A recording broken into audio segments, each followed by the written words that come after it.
First task of the day. Today is January 26. Grabe kahapon, ano? I was scrolling through my Facebook and Twitter accounts. Yung snow here in Ontario, guys. Ang tindi over the weekend, especially in Toronto. I'll show you this one, no? Nakita ko to sa RTN Toronto. Nakita nyo? Okay, all the cars covered in snow. Sunday morning daw yan. Okay. Yes, we are in Ontario. Pero, fortunately, hindi kasing tindi yung snowfall dito tulad ng naranasan sa bandang Toronto. No? Dito kami sa Windsor, guys, for those who don't know. Windsor, Ontario. Nasa southwest part kami ng Ontario. At kung tutuusin daw, dito sa part namin, kami na yata yung pinakamainit sa buong Ontario over the weekend. Nonetheless, dinocument ko pa rin yung Sunday namin, which was yesterday. So makikita nyo how our day was in what was supposed to be the hottest place in Ontario again kahapon. Ano? Tuloy-tuloy lang din yung snow kahapon. Kaya wala, shovel ka ng shovel. We still went out. Okay, we went to church. Tapos mamaya may ipapakita rin ako sa inyo some videos from our friends. Yan, yung mga kababayan natin dito and how they woke up to the heavy snowfall situation over the weekend. Okay, papakita ko sa inyo yung Sunday namin and then later on babalik ako to talk about today naman. Okay?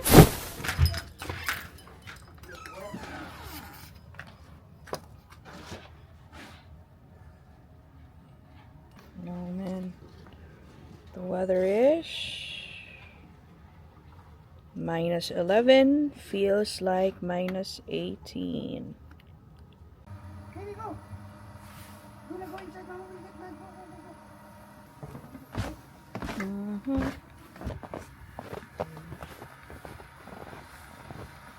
Oh my gosh.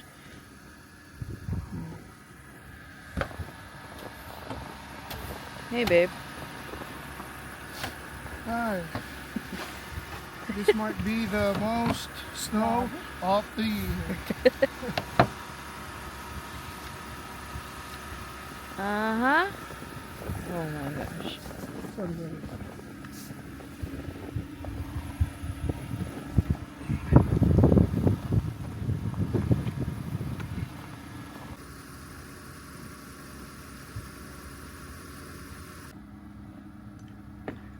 Narinig ko siya, gaga!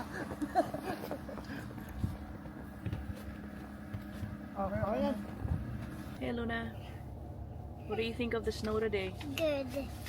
Is it? Yes. Isn't it too cold for you? No. You like the cold? Yes.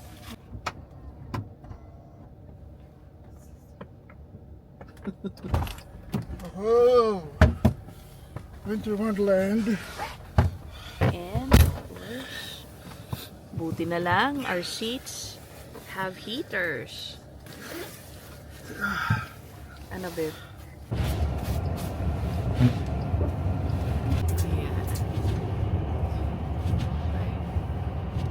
Maganda talaga dito, ano, Rubicon. Babe, pag ganitong nagda-drive, are you scared? No, because I believe and ano yung tiwala? And I will success. No, baby. We're here in church. It's right there. Grabe. May taong Because konti. we're so late, babe. 12:37 eh. Wala tao, tignan mo kung konti. Eto, di konti lang siguro.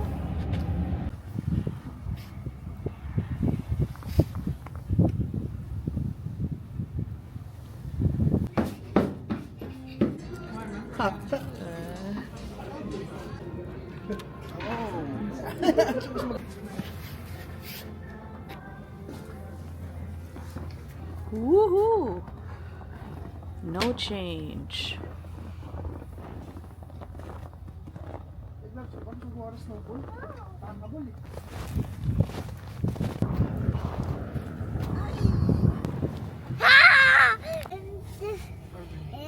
Weather check. -11 feels like 18.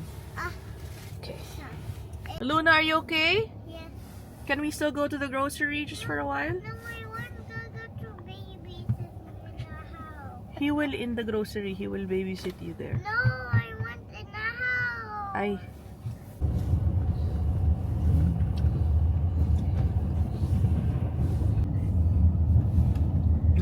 May naglalakad, bebo. Grabe si ate, kuya. It's up to 10. That's too many. Only up to 5. Okay.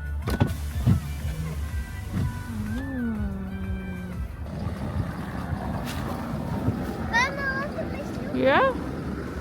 After they drop it in. Bye, baby. Look at that backside. Okay, before going home, I'm gonna show you guys the riverside here in Windsor. Na kapag ganito ang lamig. Okay? You gonna come with me? Come on, man. Look at the snow. Alright. Hold my hand, hold my hand.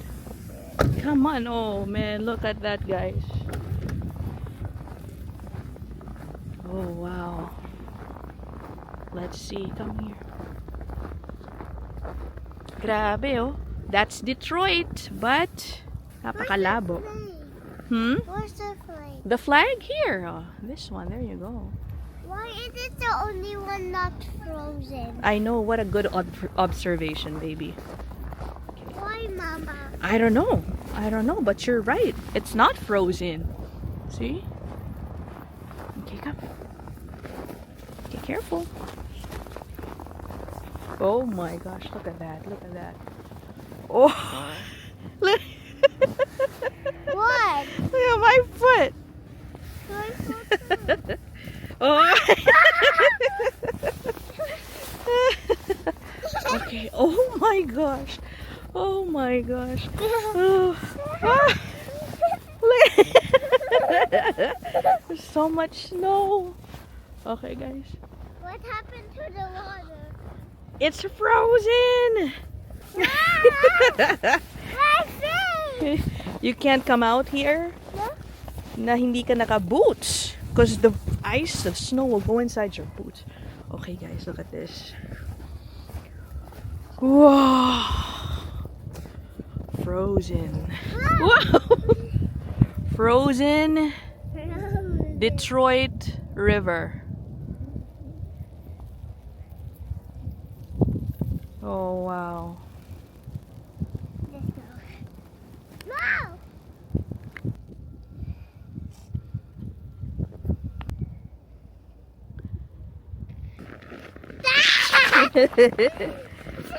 My socks are wet.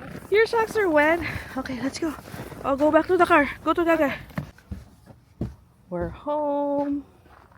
Tignan niyo yung height. The height of the snow. Okay. Mababa pa to compared sa iba yata parts ng Ontario.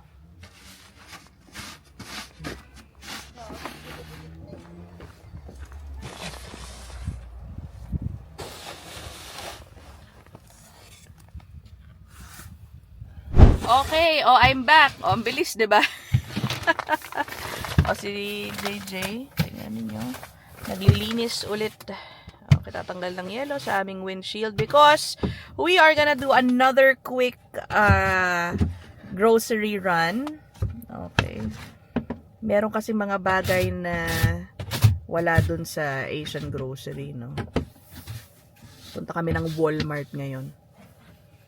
Si Luna, by the way, no, nagkasakit. Siguro nga dahil sa weather, nagkasipon, inuubo, may naririnig akong plema. And then yesterday on the way home, she was crying kasi complaining of pain in her ear. Buti na lang nawala, no, pag-uwi namin. Pinainom ko agad ng Tylenol niya, tsaka ng decongestant niya, and now she's good. But then, meron pa rin konting sipon at ubo, so I decided to let her skip school dahil I don't want her spreading any virus there. Okay, anyway, we're gonna go now to Walmart.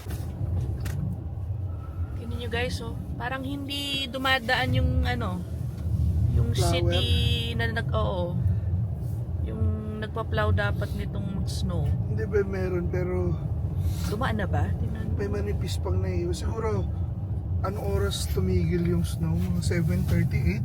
Yeah. Siguro last nilang ano dito, mga 6. Yeah. Pero na-notice ko rin kahapon, di ba, be? Parang hindi nililinis masyado yata yung daan. Or maybe it was because tuloy-tuloy nga kasi yung snow eh. Oh, tingnan nyo guys. Look at that. Oh. Ito lang kami na yung pinakamainit sa Ontario, no? In some parts of Ontario, they said umabot nga ng up to minus 40 plus. Super cold. Dito naman sa amin sa Windsor, 25, no? mga feels like minus 20 lang yata eh. It's the same look outside the houses. Pero talagang walang-wala to, no? Dun sa mga na-experience ng nasa Toronto. And of course, lalong walang-wala to sa mga parts of Canada in the Arctic regions, no? Mainit pa to sa kanila. Hanggang hood sa Toronto, no? Yeah, they were covered. Hanggang hips. Ang hirap nun, ano? And yet, I don't think there was any work suspension in Toronto. School lang yata. O school suspension lang. So, yung mga nagdadala ng kotse sa work, imagine. Pagod na sila kakashovel ng snow. Sa labas ng bahay nila, tapos dun sa kotse pa nila nagagamitin nila. Dito na kami. Look at this street, guys. Okay. So, talaga yung main roads lang ang napansin namin na medyo, na-plow, na-shovel yung snow for the vehicles. Pag pumasok ka na sa mga, bahay-bahay, kanya-kanya. Ito, parang hindi pa rin, eh, no? Ito nga, parang hindi. Kada kabig mo sa gulong na manibela, you feel the sound dun sa snow. At saka feel mo naman pag walang kapit yung gulong. Kaya kailangan talaga naka winter tires. Kapag all season sa ganitong I don't think daan. na kaya. Yeah. Obvious ba guys, no? Hindi kasi ako Unless na nagmamaneho 4-wheel drive eh. ka. Depende rin sa kotse mo.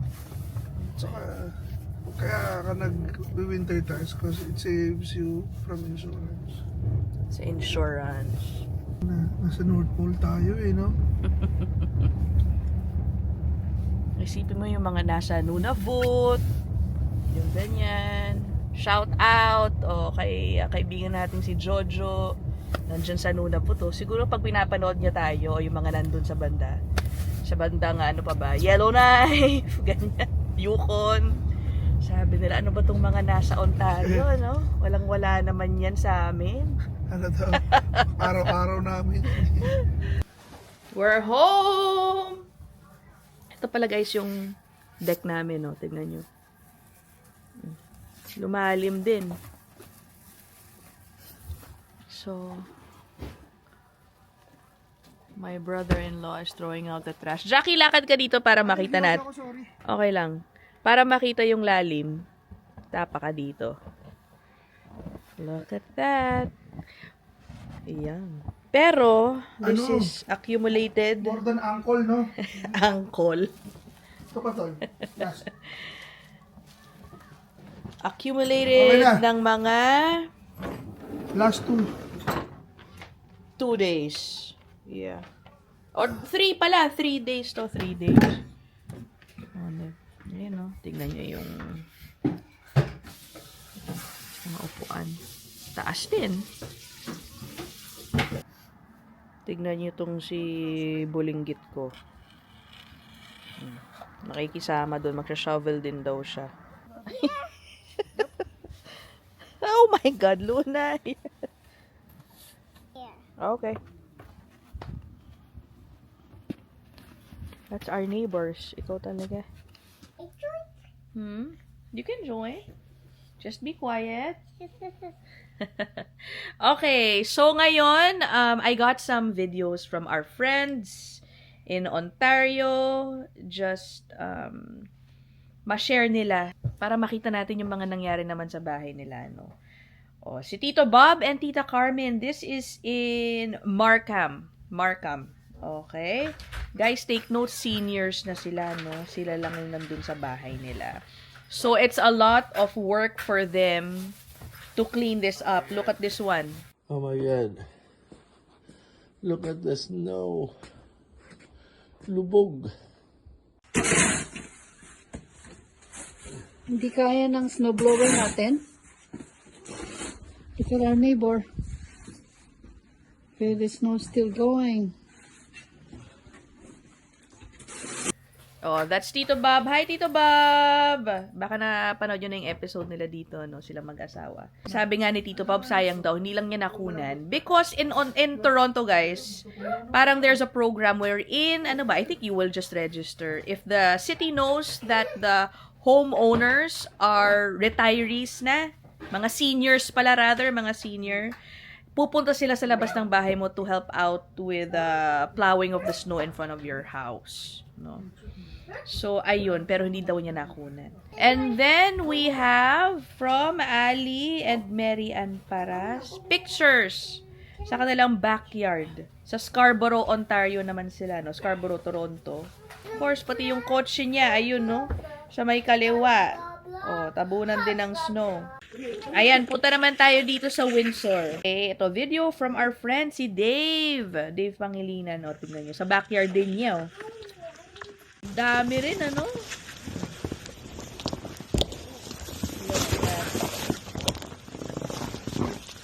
Wow! Ayan, ang yabang ni Dave. Gamit ang kanyang Ray-Ban ka, ano? Ano tawag doon? Beb? Oakley Meta. Oakley ba? Oakley Meta Shades. O, diba? Yung glasses niya. I'm going to my car. This one is from Patrick. Tignan nyo, yung tubig sa kanilang pipe o nanigas. Diba? This is also in Windsor. Okay. So, yun guys, no? That's it. That's what's going on here in Ontario. The past few days with the heavy snow. Dito sa bandang sa amin, wala. Sunny na for the coming days. And okay naman, no? At least. Mas matindi talaga yung nandun sa bandang Toronto, guys. So, we'll end this episode here. See you guys in the next one. Bye!